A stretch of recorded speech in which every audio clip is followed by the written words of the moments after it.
competitive shiny cardboard? Sign me up. Well, anyways, today we are going to be reacting to a Bert PTCG video. Pokemon plays so disgusting, they forced rule changes. If you don't know who I am, hi, my name is Poseidon. I am the goddess of the seas, earthquakes, and horses. And I am a Pokemon TCG player. I am a semi-competitive player. I'm not going for my Worlds invite, but I do like to attend the regionals events. I like to attend cups basically on a weekly basis at this point. I am also a Pokemon professor of 2 years, so I am very integrated in the Pokemon TCG competitive scene. I like to keep up with a lot of the decks, the meta, and everything. I have favorite players, favorite teams, all that sorts. So, I'm really excited to watch this video with you guys because I love watching gameplay. That's what I do on my off time. Sometimes when I'm having dinner, sometimes when I'm laying in bed, I just like to watch VODs of shiny cardboard gameplay, whether that is Pokemon or One Piece. Those are like the two I've been watching a lot of recently. But let's watch this video by Bert's PTCG. Sorry if I said that wrong. Pokemon has had some truly broken strategies over the years, but there were some so powerful, so unfair that they forced rule changes, emergency bans, and even rewrites of the game rules itself. From easily winning games before the opponent. So, you know, the first thing I can remember is the removal of the supporter usage for the person who goes first. That is the one thing I can remember. I can just like think of from the very top of my head. Opponent could even play a card to Pokemon so strong new rules had to be made for them. Let's dive into the most overpowered strategies in Pokemon history, the ones that forced the game to change forever. Most World Championship promotional cards are just collector's items, cool souvenirs that symbolize a player's achievement, and they never really impact the game. For nearly a decade at least, that was the case, apart from Tropical Peach of course, until a single deck suddenly made a long forgotten I can't remember the name. It was a stadium, right, that healed or something, and it was like a $300 card and people were throwing it into Gardevoir. Promo card, a competitive staple. And in doing so, it forced Pokemon to change how they handled Worlds promos forever. Right now, Gardevoir EX is one of the best decks in the Pokemon TCG. It's still going to be really good post-rotation. I am recording this on March 27th, 2025, so we are a few weeks away from rotation. Embrace ability lets you attach as many psychic energy as you want to your Pokemon, giving you insane energy acceleration and making it a dominant force in the format, leading to it getting second place at Worlds 2023 and EUIC that year as well. Back then, the deck thrived thanks to having Shining Arcana Gardevoir and Zacian V, which provided consistency and depth. I miss both of these cards. I miss them so much because I played a lot of Gardevoir when Shining Arcana was a thing.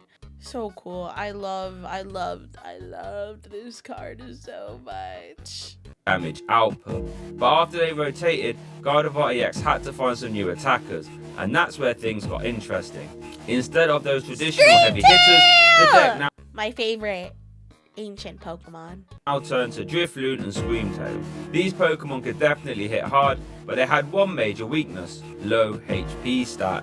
Drifloon, for example, had just 70 HP, meaning it could only safely attach 3 energy via Psychic Embrace. 3 energy meant that its Balloon Blast attack would only deal 180 damage, nowhere near enough to handle the biggest threats of the game. So players had to find a solution, and that solution was Bravery Charm. This pushed Drifloon's HP to 120, now letting you attach 5 energy, which in turn would let you hit for 300 damage.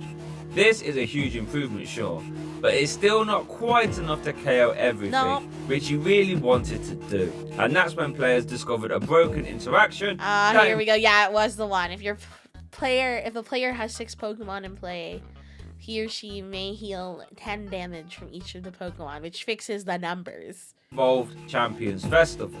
For years, Champions Festival was a forgettable promo. It was given to Worlds competitors from 2013 through to 2022. It would heal 10 damage from all your Pokemon if you had a full bench. In most formats, this is completely irrelevant. but in God of I EX it suddenly became the missing piece, because that tiny 10 HP of healing was just enough to let Drifloon attach a 6th energy, now meaning it could swing for 330 damage. This That's changed the everything. magic number! It could one-shot Zard, new VMAX, pretty much all the VMAXs. Maybe -1. I can't remember which one. But would just kaboom, die. Now, Drifloon could one-shot any Pokemon in the format, including tanky VMAX Pokemon. And on top of that, God of Art EX needed to play stages. I saw Path to the Peak and I got scared. I was not a Path to the Peak user, so this card, I hated this card so much. To counter Path to the Peak anyway. So running Champions Festival was a no-brainer. The only problem with this is that since Champions Festival is a Worlds promo, it had never been mass released, so supply was extremely low. Very especially expensive. in English. As soon as God of Art EX players realised how powerful it was, the price started to skyrocket. TPCI and creatures saw what was happening and they wasn't happy. They didn't want a top tier deck to be completely dependent on an extremely rare and expensive card. So they stepped in and took 2 major steps to fix this issue. They printed Moonlit Hill, a functionally identical stadium that instantly made Champions Festival irrelevant in competitive play. And just to make sure this wouldn't happen again, they changed the Worlds promo. Since starting in 2023, the new Worlds promo was Paradise Resort, which does nothing except give Psyduck a less retreat cost. And let's be real, even if Psyduck gets the strongest card, I was about to say, the Psyduck about to be the best thing ever with this card. Best deck in format, dare I say. ever, giving it a free retreat cost is probably not going to be game breaking. All because of one promo card from nearly a decade ago suddenly becoming essential for one of the best decks in format.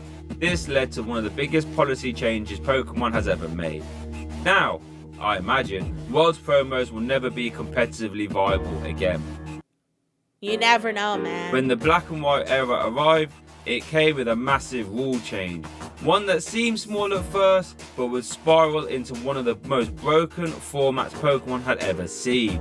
For the first time, the player going first could play supporters, stadiums and items on their opening turn. Before this, going first had some major restrictions to keep the game balanced, but now those restrictions were gone. And that's when everything went completely off the rails, because of one card. Sableye, who was about to break the game. Sableye is always finding themselves coming back in the meta, no matter what form it is. But let's take a look at this card. So, Pokebody, if the Sableye is your active Pokemon at the beginning of the game, first turn, you go first. Does not matter. If each player's active Pokemon has the Overeager Pokebody, this power does nothing. So, yeah, it forces you to go first, which means you can get ahead and set up everything. But, yeah, disgusting. Beyond repair. Sableye had a Pokebody called Overeager, which meant that if you started with it in the active spot, you automatically went first. In the past, this wasn't a huge deal because the first player couldn't use trainers or supporters. But now, Sableye had 0 restrictions. This alone would have been bad enough to be honest, but Sableye also had an attack called Overconfident. For just 1 Darkness Energy, Overconfident would deal 40 damage, but only if Sableye had more HP than the target. And with Sableye having 60 HP, that wasn't too hard to pull off. And thanks to special Darkness Energy and Expert Belt, Sableye wasn't just hitting for 40, it was hitting for 70 damage on turn 1. That was more. I still have my stamped ones somewhere in my office. Probably in a box in my closet, just really deep in there. But Expert Belt, great card. More than enough to start taking instant KOs. Most basic Pokemon in the format had 60 HP or less, like Magnemite, Yanma and Hoppip. All of them would be gone before you had a chance to play a single card. So if your opponent started the game with 1 Pokemon, that was it. The game was ended immediately. A first turn win. But even if your opponent led with 2 Pokemon, they still wasn't safe. If the opponent had 1 Pokemon on the bench, the Sableye player could just play Seeker, forcing them to pick it up. which would then leave them with one Pokemon in play, which you could KO with your attack and win. And if your opponent had 2 benched Pokemon, you could still win as a Sableye player pretty easily by using Crobat G and Junkarm, because Crobat G's Flash Bite power. Return one of your Pokemon SP and all cards attached to your hand. Discard 2 cards from your hand. Search your discard pile for a trainer card. Show to your opponent, put it in your hand. It's just looping. Would put 1 damage counter on a benched Pokemon. You would Poketurn to put it back in your hand. Use it again. Use Junkarm to get back the Poketurn. And repeat the process until eventually 1 benched Pokemon was KO'd. Leaving them with 1 benched Pokemon left. That's you would so seek funny. That, and then you would KO the active. All of this would happen before you would even have a chance to draw a single card. At this point, if your opening hand didn't have at least 4 basic Pokemon in it and you were playing against Sableye Donk, your odds of surviving the first turn were slim to none. But starting with 4 basics isn't easy when you only have a 7-card opening hand to work with. Sableye decks became so dominant that the 2011 European National Championships were starting to become a Sableye massacre. It won that. 2 nationals outright, placed 3rd in another and 5th in another. Imagine how disgusting this would be now. And this was just before the biggest tournament of the year, US Nationals. TPCI saw the writing on the wall. If they didn't step in, Sableye would ruin the most important tournament of the season. So they didn't just ban Sableye, they did the unthinkable. They emergency rotated every remaining Diamond and Pearl and Platinum set out of the format. This wasn't just a ban, this was a full-scale format purge. Gone was Crobat G, gone were the SP Pokemon, gone were the supporters that defined the game for years. Maybe TPCI felt like these cards were designed for the old turn 1 rules, so just instead of banning Sableye, they decided to wipe everything out. He said, it worked, Sableye was gone. But so was Luxray Geo Level X, so was Garchomp C Level X, the reigning World Championship deck, cut down before it had a chance to defend its title. And it makes you wonder, what would have happened if they just banned Sableye instead of rotating an entire format? Would Luxray and Garchomp stayed on top? Or even if they decided to never change the turn 1 rules, what would have happened? We'll never know. But what we do know that Sableye didn't just dominate a format, it forced Pokemon to make one of the most extreme emergency rulings ever. Thanks, Sableye. Enter 1. A move so oppressive that it helped lead one of the most controversial rule changes in Pokemon history. Jason Klaczynski, a 3-time world champion, is one of the greatest players. Seismitoad Garbodor! Garbotoxin! No! Oh god, the amount of locals I've been to with playing against all rounds with this deck. Disgusting. Floatstone Garbodor activating Garbotoxin. I wanted to cry and jump off a building. Play the game, and he was on the hunt for a national championship title to add to his legendary resume. And fresh off the ban of Lysandre's trump card, the Seismitoad EX archetype had just been shaken up, but Jason was ready to adapt. He paired Seismitoad with Garbodor, a combination that would lock down your opponent's items via Quaking Punch and abilities via Garbotoxin. Okay, we have that in our current format, and it's Badu. Badu from Prismatic Evolutions. We still have early item lock. Making it one of the most oppressive decks of the format. Jason's deck was slow, methodical, but an absolute powerhouse that got himself all the way to the finals, where he ran into something that no one expected. Enrique's Wailord EX. This deck didn't attack. It didn't need to. Enrique's strategy was to tank as much damage as possible and then heal it off his Wailord with cards like AZ, Cassius and Max Potion. So funny. His goal was to deck out his opponents, because if they ran out of cards, he would win the game, even if he didn't take a single knockout. And here's the kicker. Decks that win via knockout, or not knockout, sorry, deck out. I love them and I hate them at the same time, but I think it's really interesting to see how people like deck build with these mechanics in mind.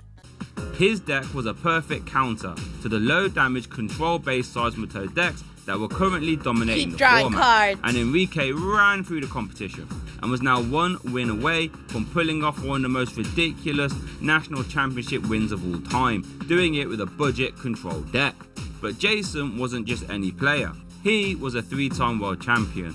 But even so, he still managed to lose game 1. If Jason wants to end now, he has less cards that he can shuffle back. The last prize was his last energy in the whole deck. Wow.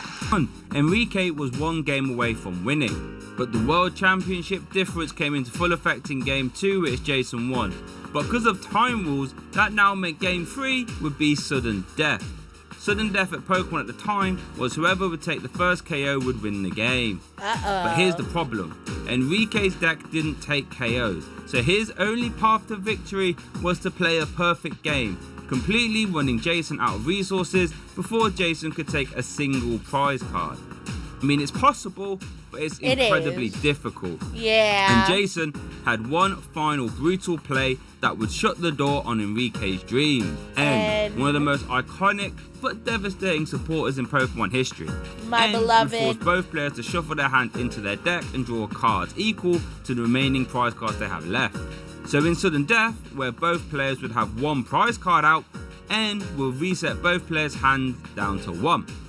So Jason waited until the perfect moment, setting up a Seimistoad EX with an energy, and then he played N to 1 for both players. This left Enrique with only 1 card in hand. N to 1. There it is. Now I'm sure Enrique really hoping he dropped that Suicune. This Wailord is on its last legs. Enrique's drawing 1 card. I'm looking at his list. What do you think is the best thing he can draw? And thanks to Seismitoad's Quaking Punch, he was now completely item locked. For a deck that was entirely built around cycling through resources to heal, losing your hand was a death sentence. And without his items, Enrique's strategy collapsed instantly. And just like that, Jason locked him out the game, secured the first KO, and won the US National Championship 2015. That's so devastating. 200 damage right now. Puts the Easy back to hand. And Jason Kozinski is your 2015 US National Champion. I can't The even Wailord believe it. deck. But this match So didn't funny. just decide a champion, it changed the rules of Pokemon forever. Since after seeing this, the sudden death rules got changed. So now, instead of both players setting up and having 1 prize card to take, It's with the 6. new rule set, both players would set up with 6 prize cards, and then it's just the first player to take 1 would win the game. All because of Jason's N to 1 and one of Pokemon's highest of stages.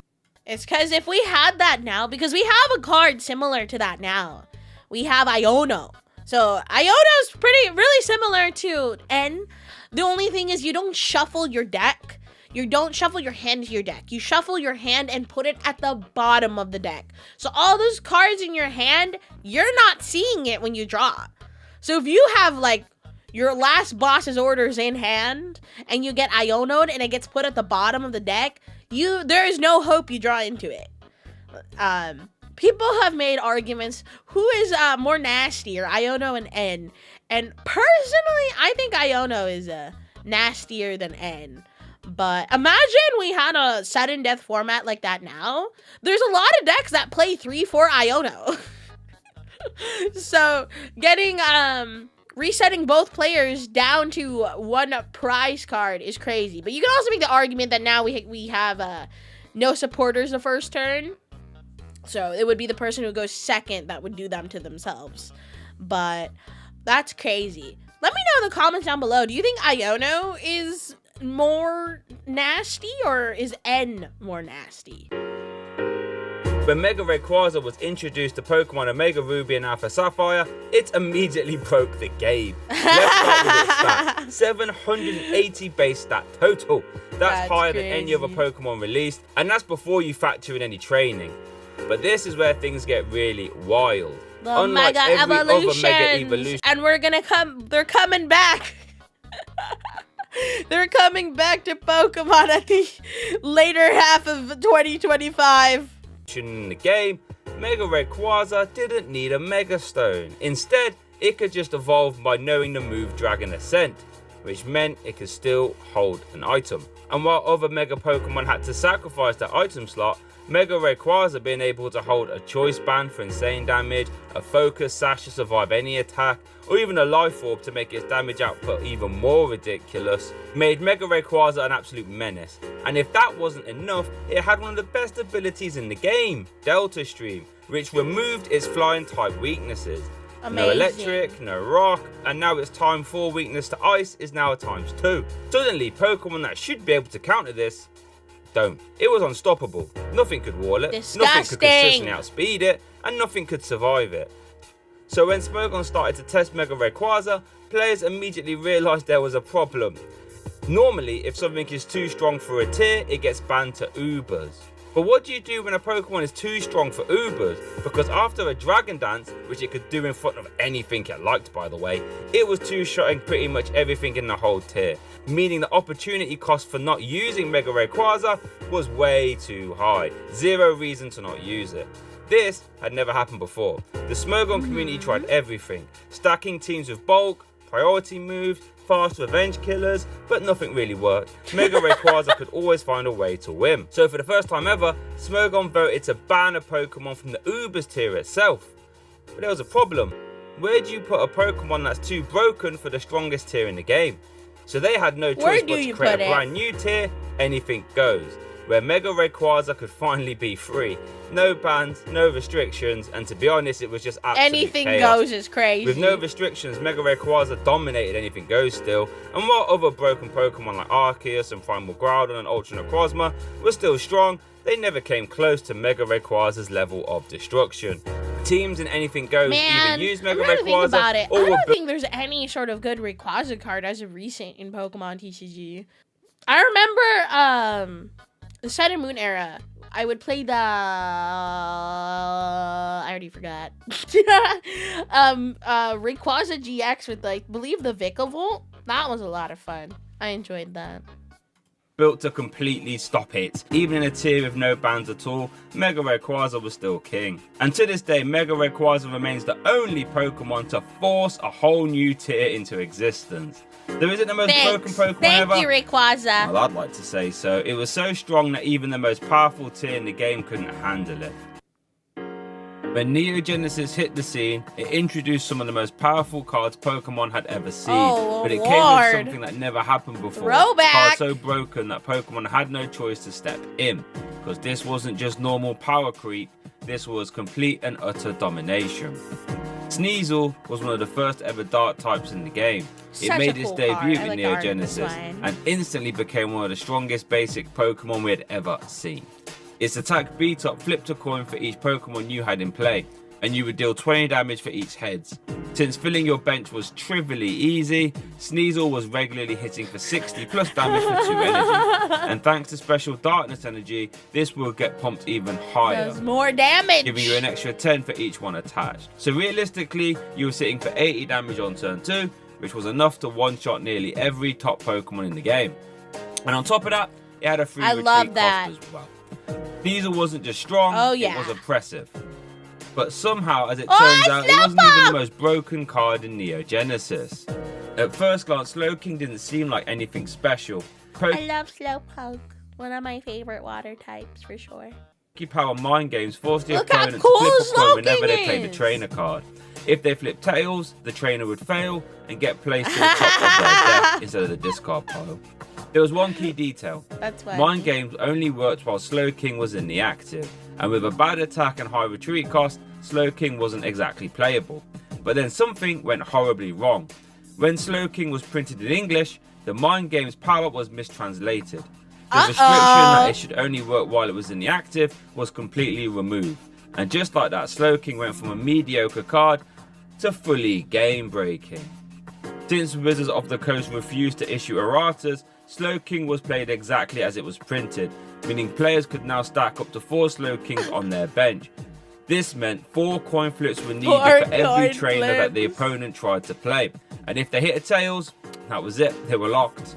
And the worst part is, this was the perfect partner for Sneasel, because Sneasel was very vulnerable to super energy removal, which was now blocked by Slowking. So with Sneasel and Slowking, players could completely shut down their opponent from playing the game. And thanks to free retreat cost on Murkrow and Sneasel, they could easily cycle into Clefairy's Eek attack to set up arguably the most destructive first turn in Pokemon history. The last plus Eek combo. It became an instant win condition by locking their opponent before they had a chance to play the game, by removing all trainers from their hand, and then you would just Eek back up afterwards. This wasn't just a strong deck, this was a completely unplayable format. Please bring these decks back. Sneasel and Slowking warped the game beyond recognition, and by the 2002 World Championships, something had to be done. Sneasel was banned from the modified format just before Worlds, meaning it was only legal in a Professor's Cup, where unsurprisingly it still finished second. Slowking, however, remained legal in all age divisions and went on to win 2 of 3 of those divisions at the World Championships. And that was the final straw, because shortly after the event, Slowking was banned from the modified format as well. These bans were historic, since they were the first time Pokemon had ever banned a card. But they also led to a bigger change, because after seeing how devastating these mistranslations can be, and quite honestly the 2002 World Championships was rife with mistranslations and strange rulings I've done a full video on, Nintendo took over control of the Pokemon card game after this, pushing Wizards of the Coast out, to ensure that another Slowking disaster and Sneasel disaster could never happen again. Pokemon! Bring back a deck like this, please and thank you. Sneasel and Slowking weren't just overpowered cards, they were the first cards so broken that Pokemon had to start banning cards, and was part of the reason Pokemon took back control from Wizards, changing the way Pokemon cards were handled forever. If you've ever followed competitive Pokemon, you probably know Aaron Zheng, one of the most accomplished, respected players in the game's history. A multi-time Worlds competitor with an incredible career, known for his deep understanding of the game. But even the best players in the world can't outplay bad luck. At the 2013 Pokemon World Championship, sometimes you are just at the mercy of a mere coin flip, a mere top deck, or just a chance, you know? I hate whenever that happens. Amazing run, all the way to top 4, where he was 2 rounds away from becoming a world champion. But then came one of the most heartbreaking moments in competitive Pokemon history. Game 1 begins. Aaron's plan is simple. Burn Ryosuke's Landorus T to cut its physical damage in half and apply chip damage over time. He's in luck because his Rotom has the attack Will-O-Wisp, which has 75% accuracy. If it hits, the Landorus is burnt happy days. So he clicks it. And the first attack of the game is a miss, and Stonehenge misses. But Rotom's Will-O-Wisp also missing. And it misses. Okay, it's unlucky, but it can happen. Next turn, Aaron predicts the Landorus to protect, so he attempts to burn the Cresselia instead. For the Rotom. And that Will-O-Wisp, signifying that it's a little bit more utility-oriented than some of the other ones we've seen. It's gonna miss again. Landorus is going to go for that protect, doesn't want to get burnt by Rotom. And it does. Oh, and the Avoid comes out, so actually not going to be a factor there. So that's 2 misses in a row. Not ideal, but surely the third one isn't going to miss, right? Game 1 despite this bad luck.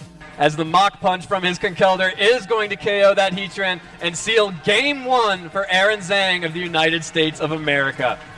But Game 2, that's where everything starts to fall apart. No. Aaron again tries to burn the Landorus T, except Ryosuke switches it into Conkeldurr. This should still be a great play for Aaron though, because the Conkeldurr hasn't got the Guts ability, which would actually boost its damage if it was burnt. It had Iron Fist, so this would be great if it could hit. Except their Pokemon a pep talk this game to help them aim a little bit better, because they were the last game, and I see that hasn't changed. Yeah, nothing has changed for Aaron Zheng. That's right, miss number 3. At this point, you can hear the audience and you can see the reactions from Aaron. But Aaron isn't done. Next turn, he reads a Protect from the Conkeldurr and targets Thundurus instead. That Conkeldurr is Protect once again, and the Will-O-Wisp out from Rotom also are going to be avoided. 4 for 4. 4 for 4 for those Will-O-Wisps. Yeah, I mean, maybe you should try a different strategy. This one doesn't seem to be working out for him. That is miss number 4. That is a 0.3% chance of that happening. And it happened on the biggest of stages in the world. Unlucky. And to make it even worse, his Tyranitar misses both targets with Rock Slide a little bit later on. At this point, Game 2 was slipping away. As Tyranitar does get the Rock Slide. Oh, but another Avoid! Double Avoid! Heatran and Thundurus both avoiding Tyranitar's Rock Slides. that would have done great damage to that Thundurus. And then in game 3, instead of missing Will-O-Wisp, Aaron got paralyzed and confused so many times he could barely move. And just That's like so that, sad. his world run was over.